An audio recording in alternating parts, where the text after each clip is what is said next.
오늘 우리에게 주시는 하나님의 말씀은 갈라디아서 3장 23절에서 29절 말씀입니다. 믿음이 오기 전에 우리는 율법 아래에 매인 바 되고 계시될 믿음의 때까지 갇혔느니라. 이같이 율법이 우리를 그리스도께로 인도하는 초등교사가 되어 우리로 하여금 믿음으로 말미암아 의롭다 함을 얻게 하려 함이라. 믿음이 온 후로는 우리가 초등교사 아래에 있지 아니하도다. 너희가 다 믿음으로 말미암아 그리스도 예수 안에서 하나님의 아들이 되었으니 누구든지 그리스도와 합하기 위하여 세례를 받은 자는 그리스도로 옷 입었느니라. 너희는 유대인이나 헬라인이나 종이나 자유인이나 남자나 여자나 다 그리스도 예수 안에서 하나이니라.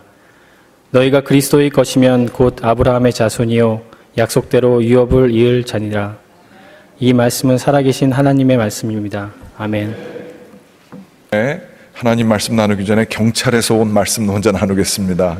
뉴저지 L48FJN 렉서스 차라는 것 같은데 L48FJN 차를 좀 빼주시면 감사하다고 그렇게 연락 왔습니다.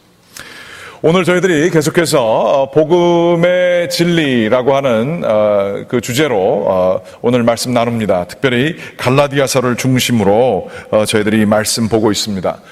갈라디아서 3장 말씀 저희들이 보고 있는데요. 오늘 말씀은 그 율법 아래에 있는 자들, 이것을 몽학선생, 과거에는 이제 좀 우리가 잘 듣지 못했던 표현이죠. 몽학선생이라 해서 초등교사라고 오늘 번역됐습니다만, 초등교사 밑에 있었던 사람들이 이제 하나님의 자녀로 되게 되는 이야기가 오늘 나와 있습니다. 보시게 되면 여러분은 어떠십니까? 율법과 그 이 법이라는 것과 또 이 은혜 혹은 자비함, 사랑, 이 두 가지의 갈등을 느끼시는지요? 쉽게 얘기하면 그런 거죠. 뭐 우리가 이제 직장에서 일하게 될 때에 우리 동료들이나 밑에 있는 사람이나 뭐 이런 사람들에게 정해야 돼서 해야 될 일들이 있어요. 그런데 그게 잘 되지 않았어요. 그랬을 때 그 사람을 그 룰에 따라서 치리를 할 거냐, 그거에 따라서 퍼니시먼트를 할 거냐, 아니면 한번 좀 봐줄 거냐, 뭐 이러한 상황이에요. 그럴 때마다 우리 크리스찬들은 고민을 하죠. 보통 크리스찬이 아니면 내가 교회만 앉아있어도 그냥 이러면서 우리는 법에 따라서 모든 것을 다 하기를 이렇게 할 겁니다. 그런데 우리는 한 번 더 생각해 보게 되죠.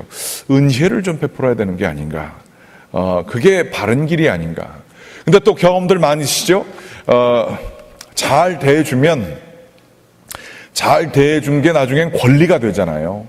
그래서 예전엔 이렇게 되었는데 조금 이제 원칙대로 좀 가려고 그러면 이거 말이지 사람 변했다 그러고 뭐 자기 얘기하고 뭐 이렇게 되잖아요. 그러면서 내가 괜히 그냥 신앙 따라서 좀 잘 해준다고 했다가 덤태기를 더 쓴 것 같고 그렇게 될 때가 많이 있잖아요.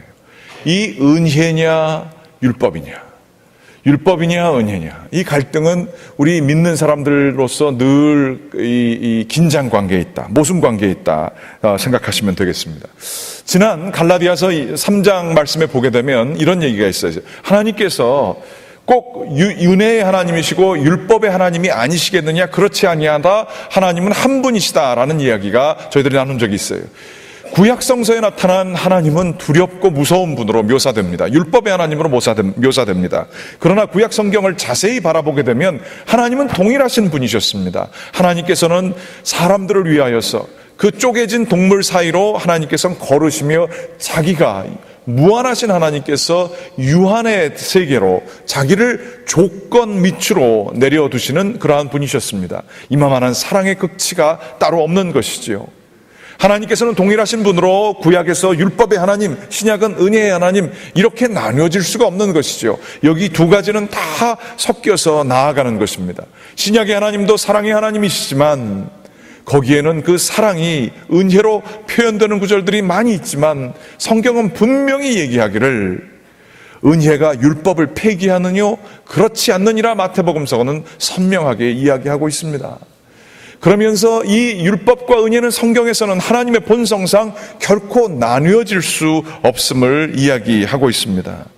그런데 이게 실질적으로 우리가 삶에서 적용하기가 어렵다는 것이죠.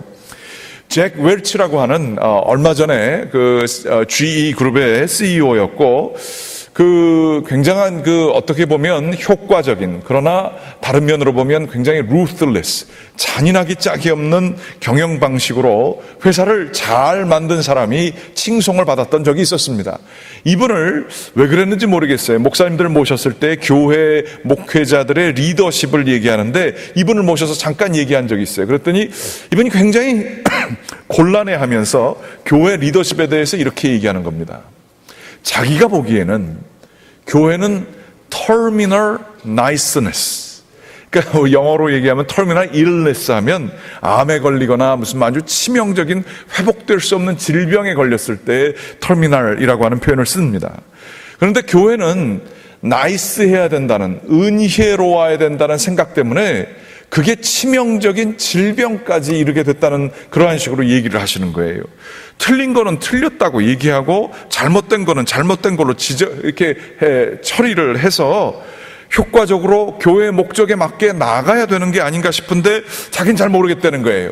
은혜가 중심되는 건데 어떻게 해야 되는지 자기는 잘 모르겠대요. 그러면서 그 질문을, 그 은혜와 율법을 섞는 거는 교회 리더십들이 알아서 하시라고, 자기가 보기에는 터미널 나이스네스 때문에 돼야 될 일들이 안 되는 것들이 너무나 많다는 거예요. 은혜로 넘어가고 잘못된 것을 잘못됐다고 얘기하는 사람들이 없다라고 하는 얘기예요. 제가 그분의 그분 저도 책 사서 읽어보고 뭐 여러 가지 봤습니다만, 어떻게 보면 이 크리스천 밸류하고 굉장히 그 상반되는 그 이야기를 하시는 그분의 얘기였어요. 그래서 저분이 이 은혜를 모르는구나 이런 생각도 가졌지만, 반면으로는 제가 또 교회에 목회하는 자로서 또 스텝들도 있고 교회의 질서를 이렇게 만들어 나가야 되는 사람으로서, 그렇지, 그게 나이스하다고 하면 그 사회가 제대로 되겠는가, 그 조직이 제대로 되겠는가 하는 생각을 갖게 됩니다. 사랑으로, 은혜로 모든 것을 하게 되면 그 공동체의 존재 목적 자체가 없어지게 되고, 그 자리에 앉아있지 말아야 될 사람들이 그 자리에 앉게 되면 전체가 다 같이 고통을 겪게 되는 일들이 얼마나 많은지 몰라요. 목회자가 목회자 같지 않을 때 교회 전체가 욕을 먹죠. 장로님이, 권사님이, 교회 성도가 그 맡은 바 사명을 못하게 될 때 이거 문제 있죠. 이랬을 때 은혜는 어디에 자리 잡아야 되는가, 율법은 어떻게 적용돼야 되는가, 이게 굉장히 힘들고 어려운 문제라 하는 이야기입니다. 그런데 이거 잘 모르겠어요. 어떻게 해야 되는지 잘 모르겠어요. 늘 고민합니다. 늘 기도합니다. 이 터미널 라이스네스, 그냥 좋은 게 좋고 알아서 교회는 그냥 스스로 결정해서 마음대로 하는 거고, 근데 그렇지 않아요. 하나님께서 원하시는 분명한 뜻이 있고 하나님의 뜻에 순종해야 되는 게 있는데, 많은 분들은 또 교회는 내가 원할 때 나가는 거고, 내가 원할 때 하는 거고, 원하는 심령 없으면 안 해도 되고, 뭐 이런 식으로 하게 되면 교회는 존재 목적 자체를 잃어버리게 돼요. 나중에는 그만큼 자선행위처럼 하게 되는 교회 자체가 없어져요. 그러한 자발적으로 자기 생각날 때, 기분 날 때 하게 되는 걸로 하게 되면 결국에는 교회 안 나오게 됩니다. 교회 왜 나가요? 나갈 이유가 없죠. 자기 뜻에 따라서 하게 되면. 그러니까 뭐도 있어야 되는데 이거 어떻게 해야 되나 잘 모르겠어요. 어떻게 해야 되는지 잘 모르겠어요. 그러면서 말씀을 참 고민을 하게 됩니다. 여러분들에게도 혹시 좀 지혜가 있으면 제가 늘 지혜를 구합니다만 좀 알려주시면 감사하겠어요. 그런데 특별히 오늘날 세상을 바라보게 되면 이것이 같은 그 세상에도 적용이 되는 거예요. 세상에서는 법에 따라서 웬만하면 다 모든 것들이 움직이게 되죠. 그러나 이 법에 따라서 움직이게 될 때 이 법 자체도 상당히 심각한 위기에 직면해 있다라고 하는 얘기입니다. 무슨 얘기냐면, 들어보셨겠지만 니체라고 하는 위대한 철학자가 신은 죽었다라고 얘기했어요. 그 이야기가 무신론, 도발적으로 교회를 어떻게 반박하기 위해서 한 이야기라기보다 서구 사회에 이끌어왔었던 서구 사회의 옳고 그름을 보장해 주셨던 신적인 권위 자체가 없어졌다는 얘기라는 거예요. 그래서 신이 죽었다라고 하는 얘기는 이제 옳고 그름을 해야 되는 사회의 법 자체의 최종적인 근거로서의 하나님이 없어졌다라는 거예요. 그러면 법은 어떻게 되느냐? 사람과 사람이 그저 합의해서 보편적으로 더 많은 숫자가 그것에 동의를 하면 그게 법이 돼버리는 것이지요. 사람이 조금 55%가 옳다고 하고 45%가 반대되면 그게 그러면 우리들이 반대하는 입장에 있으면 그게 통과됐더라도 지킬 마음이 납니까? 사람을 좀 더 규합을 해서 그거를 뒤집어 버리고 싶은 그러한 욕구만이 더 일어나게 되지요. 요즘 세상은 법에 따라서 옳고 그름을 많이 따지는 것 같지만 정말로 참된 권위가 없어져서 법을 꼭 지켜야 되지 않아도 되는 거예요. 법을 지키는 이유는 내가 이익을 원하기 때문에, 법을 지킴으로 손해를 받지 않기 위해서 지키는 경우들이 참 많이 있어요. 사람들 눈치 보기 때문에 그렇습니다. 이런 사회에서 옳고 그름이 없어진 사회에 저희들이 늘 경험하고 있죠. 그러면 우리들이 이런 사회를 살면서 사랑이라고 제대로 할 수 있겠는가? 이것도 제대로 되지 않는 것이죠. 어린아이를 학대하는 것은 나쁘다, 혹은 사람을 노예로 삼는 것은 나쁘다, 모두 다 동의할 겁니다. 그런데 이 기준에 따라서 나아가게 되면 사람이 하나님의 형상을 가지고 있는 한 사람 개인마다 고귀한 영혼이 있다라고 하는, 하나님께서 부여하신 그 고귀한 그 하나님의 형상이 있기 때문에 사람의 생명은 중요하다라고 하는 그 하나님의 이름이 빠지게 되면 개인이 뭐가 중요해요? 돈을 많이 벌 수 있는 사람이 훨씬 더 중요하죠. 개인의 삶은 노예로 살게 하든가 그 사람을 학대하든가 어린아이든가 상관할 게 뭐가 있어요? 힘 있는 게 최고가 되어버리게 되는 사회에 있게 되는 것이죠. 궁극적으로 나쁘다라고 얘기할 수 있는 참된 근거는 전혀 없어지는 거예요. 개인주의의 개인이 보장받을 수 있는 그 비결이 없어지는 사회를 살게 되는 것이죠. 제가 이렇게 법에 대해서 잘 알지도 못하면서 얘기하는 것은, 이렇게 법을 따라서 사는 것 같지만 법의 참된 정신이 하나님을 제거하게 되었을 때에 보장되지 않는 사회, 혼돈으로 가는 사회는 눈에 보듯 자명하다 하는 그러한 이야기인 것입니다. 이때에 참된 율법과 그리고 참된 사랑이 하나가 되어진 그 모습, 그리하여 사랑과 질서가 공존하는 아름다운 모습, 이것에 대한 우리들의 깊은 갈증이 들어있는 거예요. 절대적인 권위로서의 법을 지키고 그러나 사랑이 흘러가는 공동체, 우리식으로 얘기하면 하나님의 뜻이 이루어진 공동체, 질서가 있지만 따뜻함이 있는 가정, 질서가 있지만 사랑이 있는 회사, 사람들 모인 곳, 이기적으로 옳고 그름만 따지면서 자기의 지분만 확보하려고 사람들이 싸우는 아비규환의 공동체가 아니라 그러한 공동체를 구성하는 게 얼마나 소중하겠습니까? 이 율법과 은혜는 성경에서는 이 구약세 때는 오늘 말씀에 보게 되면 이 율법이라는 게 사람들에 의해서 이 율법이 강조되게 되고 거기에 사람들이 갇혀 있었다, 매인바되었다, 이렇게 얘기를 하고 있어요. 옳고 그런 거 맨날 얘기하지만 조금 지킨다고 하여서 바리새인들은 믿지 않는 사람들, 제대로 율법을 지키지 못하는 사람들을 아주 하대하고 억압하면서 법의 이름으로 사람들을 굉장히 주눅들게 하고 기죽게 하고 하나님으로부터 멀리하게 되는 일들을 하게 되었습니다. 그러면서 이것이 옳다라고 하고 자기 의에 빠져서 사랑이라고는 찾아볼 수 없는 그러한 상황 속에 놓여지게 되었죠. 그런데 믿음의 때가 왔다라고 하며 바울 선생님은 얘기하면서 예수 그리스도, 그분을 믿음으로 말미암아, 그분을 우리가 그분의 인도하심으로 말미암아 이 법이라고 하는 초등교사는 이제 버려버리고 우리가 그분을 따르며 하나님의 아들이 되었다, 매인자가 아니라 아들이 되었다, 그 예수 그리스도로 말미암아 그렇게 되었다라고 하는 얘기를 하고 있습니다. 그것이 어떻게 가능합니까? 그것은 바로 예수 그리스도의 십자가 때문에 가능해진 것이죠. 십자가는 하나님의 절대적인 권위, 하나님의 절대적인 법과 공의하심과 하나님의 사랑, 그 극치의 사랑이 만나는 크로스 포인트가 십자가라 볼 수가 있는 것입니다.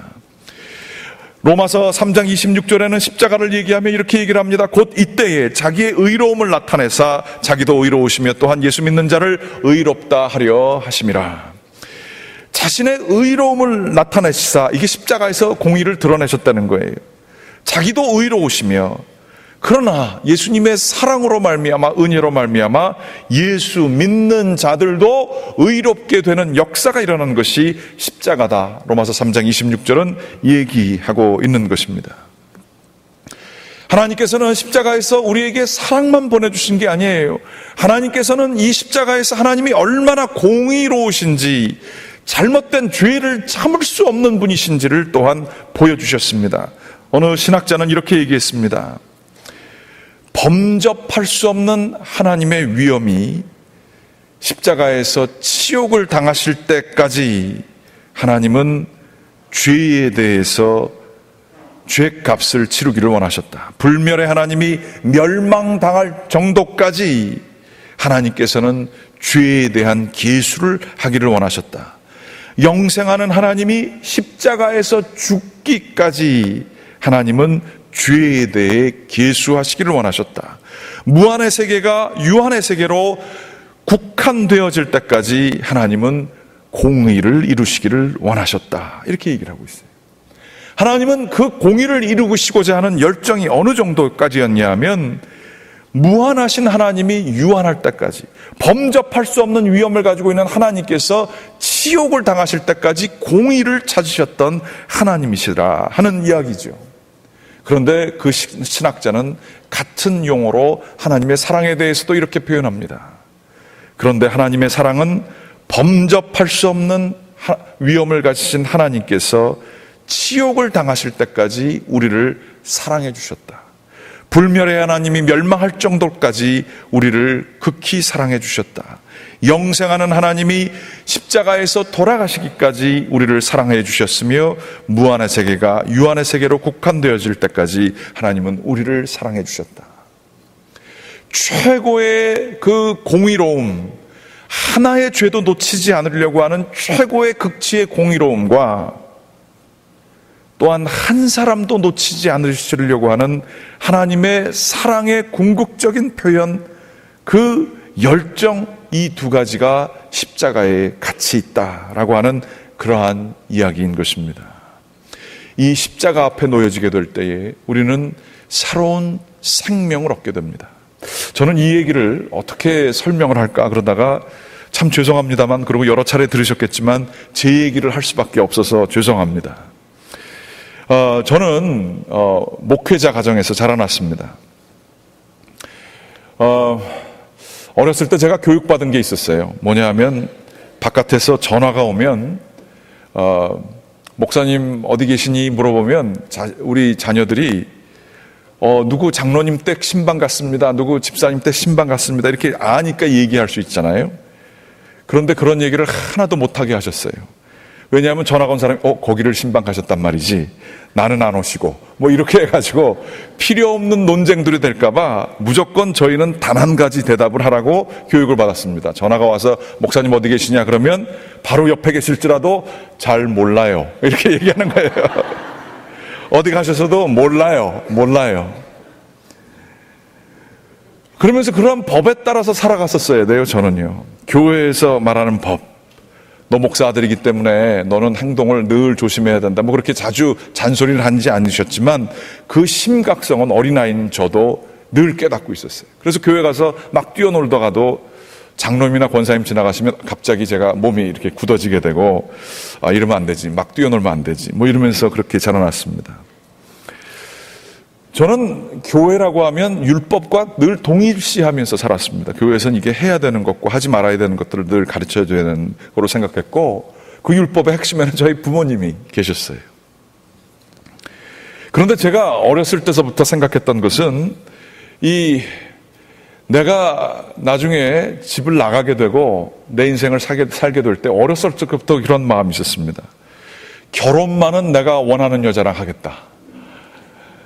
다른 거는 내가 부모님께 다 양보해도 그거는 내가 내 인생 사는 거니까. 뭐 그러면서 생각을 했어요. 뭐 왜 그랬는지 모르겠어요.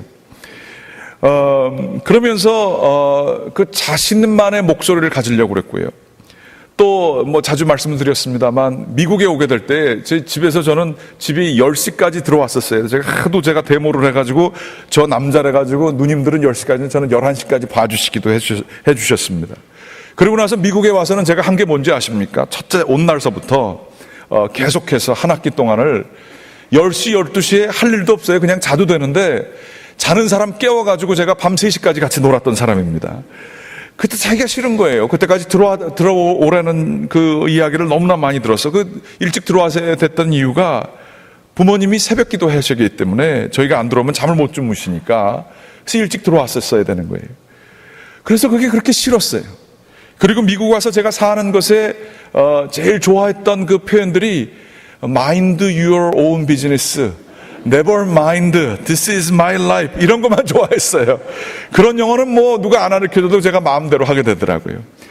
그러면서 제가 원하는 것을 제가 하고 싶었어요. 하나님 믿는 것도 제 방법대로 믿고 싶었어요. 신학도 제가 여러 가지를 시도해보면서 여러 신학을 가지고 제 하나님을 제가 원하는 대로 믿고 싶었어요. 제 마음대로 인생 살고 싶었어요. 그리고 제대로 하니까, 제 뜻대로 하니까 재밌고 좋더라고요. 그리고 내가 주인 되는 느낌이 아주 좋았어요. 해방이었어요. 밤마다 라면 먹어가지고 그때 찌었던 살이 아직도 가지고 있습니다. 자기 마음대로 하는 것처럼 좋은 일이 없어요. 그러면서 그렇다고 제가 또 너무 막 산 건 아닙니다. 그러면서 이렇게 살았는데 결혼하고 뭐 이러한 문제가 있으면서 결혼하기 전에 뭐 부모님과 갈등 상황에 놓여졌었어요. 한 1, 2년 그랬던 것 같습니다. 저희 어머니께서는 저하고 말씀도 안 하시고 오히려 아버님하고만 이야기를 하고요. 아버님도 야, 너 엄마한테 잘해라. 엄마 속상한다. 그런데도 제 마음속에는 부모님은 늘 이렇게 저에게 율법을 주시는 분이셨어요.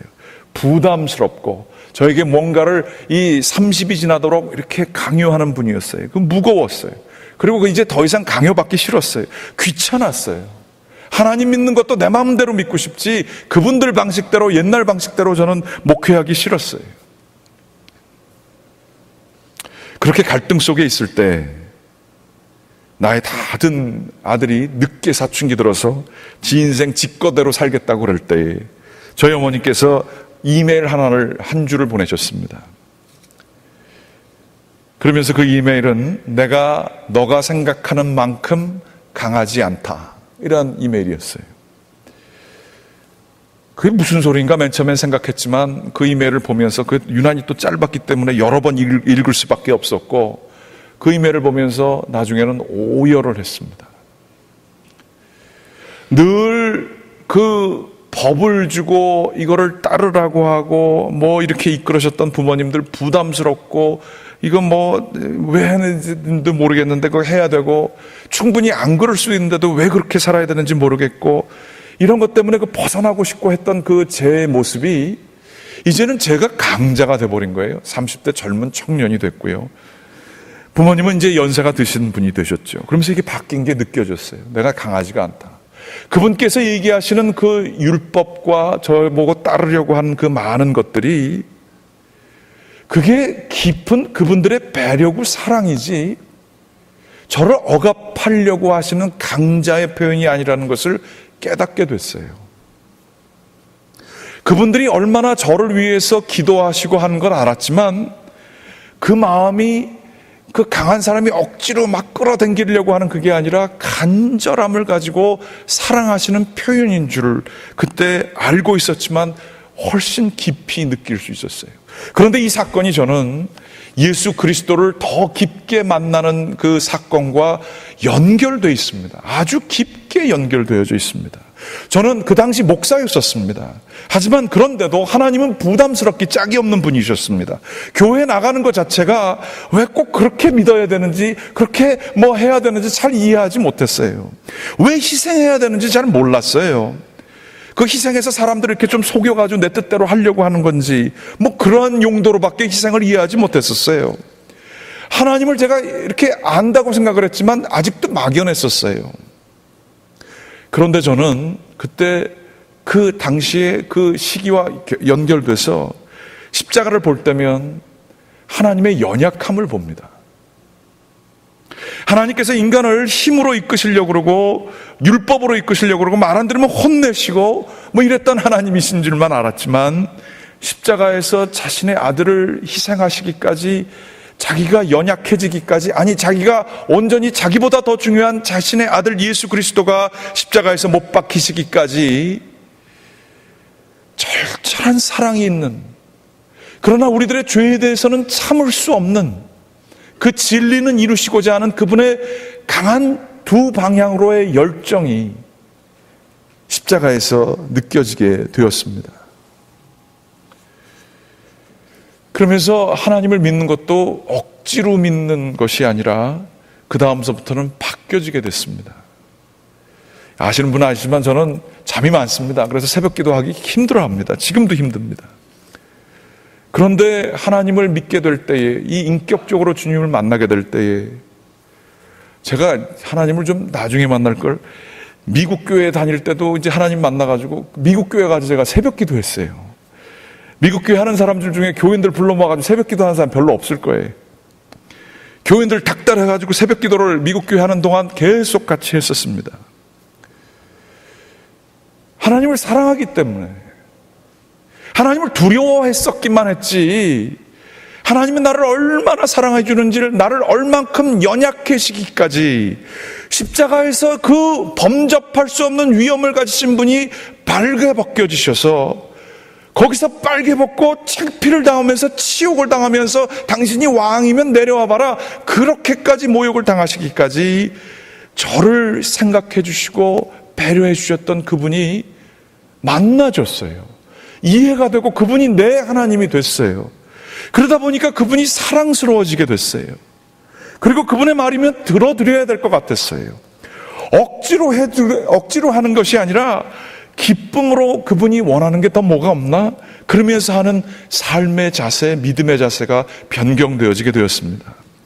참고로 말씀드리면 저희 어머니 그 이메일 다음에 제가 기도한 게 뭐냐 하면, 제가 이제 만나게 될, 미팅에서 만나게 되는 첫 번째 여자하고 무조건 결혼하겠습니다. 그래가지고 결혼한 사람이 우리 강미라 사모입니다. 근데 다행히 잘 걸렸습니다. 그래서 저는 순종하는 것을 그때 배우게 됐어요. 내 뜻대로, 내 마음대로, 내가 원하는 대로, 그 눌려있고 뭐 이런 게 아니라 기쁨으로 하게 됐습니다. 이 하나님은 저에게 자주 나타나십니다. 제가 하나님 좀 힘들어요, 좀 어려워요, 이 문제 좀 너무 부담스럽습니다, 이거 어떻게 하면 좋지요, 이거 좀 피해가고 싶어요, 이런 생각 들 때에 이 하나님께서 나타나셔서 저한테 이렇게 얘기하세요. 그거 너가 나를 사랑하면 그 정도 고통은 좀 받아야 되지 않겠니? 네가 나를 따라간다며 그렇게 편하게 목회하면 되겠니? 이런 얘기를 한 번씩 이렇게 툭툭 던지실 때가 있어요. 그냥 제가 혼자 하는 생각이 아니라 그게 계속 남아가지고 제 마음속에 남기 때문에 하나님의 음성인 줄 알아요. 그렇게 되면 고통이 감당해야 되는 거지만 그렇게 힘들지만 않습니다. 하나님이 이걸 통해서 나를 숙성시키시는구나. 사랑하는 사람, 사랑할 수 없는 사람을 사랑하는 훈련시키시는구나. 그게 느껴지면서 순종하는 마음으로 그를 따르게 됩니다.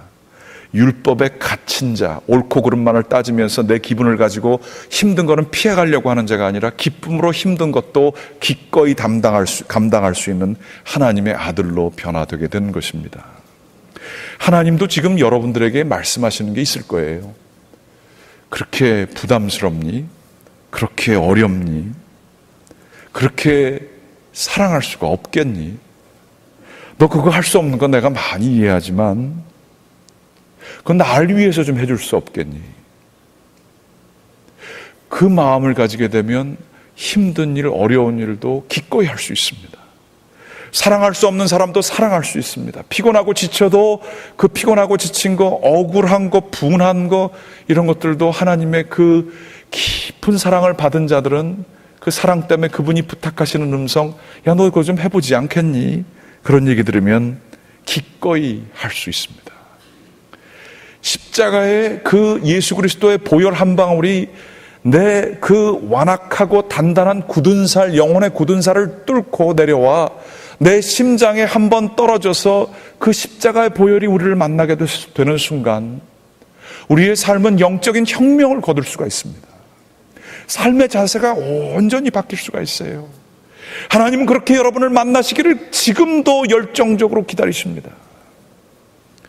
모르겠어요. 저는 그 하나님 만났더니 참 좋더라고요. 그 하나님 만났더니 힘들고 좌절되는 순간, 아, 이제 다 그만둬야겠다 하는 순간 몇 걸음 더 걸을 수 있었고요. 좋으신 하나님은 그 가운데에서 선하고 아름다운 것들을 이루시는 역사를 저는 꽤 많이 경험했습니다. 힘드십니까? 어려우십니까? 뭐 맨날 들으시는 얘기지만 십자가 앞에 나오십시오. 새벽기도 나오신다고 죽지 않습니다. 새벽기도 나오시면 참 좋습니다. 새벽기도 나오면 다 뭐 나이 드신 분만 있어서 젊어서 못 나오시겠습니까? 그러면은 1시간 뒤에 늦게 나오세요. 다들 나가신 다음에 나오세요. 하나님 앞에 서십시오. 십자가는 영혼을 변화시키는 혁명의 능력이 있습니다. 복음은 엄청난 능력이 있습니다. 복음의 능력이 모자랐던 적은 없습니다. 복음 앞에 무릎을 꿇는 사람들이 없었기 때문에 능력을 경험하지 못하는 것입니다. 원하고 기도를 드립니다. 아직도 갇혀서 지내십니까? 억지로 하십니까? 버릴 수도 없고 떠날 수도 없고 미워할 수도 없고 그만둘 수 없어서 억지로 살아가십니까? 하나님 믿는 것도 억지로 그저 안 믿으면 안 될 것 같으니까 그저 믿는 흉내 내면서 살아가십니까? 이제 그만하시고 십자가 앞에 나오십시오. 기쁨으로 감당할 수 있으며 순종으로 기꺼이 감당할 수 있는 하나님이 주시는 영역이 있습니다. 우리의 마음을 바꿔주시는 하나님의 복음의 능력이 우리 가운데에 넘치게 있게 되기를, 이 영적인 새로움이 우리 가운데 소생되기를 주님의 이름으로 간절히 축원합니다. 기도하시겠습니다. 사랑과 자비가 넘치시고 우리에게 참된 공의를 이루어 주시는 아버지 하나님, 저희로 하여금 기꺼이 하나님의 사랑을 경험하게 되었을 때에 바름과 공의로움을 찾게 되는 심령을 주시는 아버지 하나님, 주님께서 저희를 사랑하심에 감사를 드립니다. 주님께서 저희에게 향하신 그 마음이 있습니다. 저희를 위하시는 하나님의 열정적인 절절한 사랑이 있습니다. 주여, 저희들 그것을 받아들이게 하시고 그 앞에 무릎 꿇게 하시고 저희의 삶이 온전히 그리하여 변화되게 인도하여 주시옵소서. 아버지 하나님, 저희들 믿는다 하지만 십자가를 저 멀리 둔 채 살아갈 때가 많았었습니다.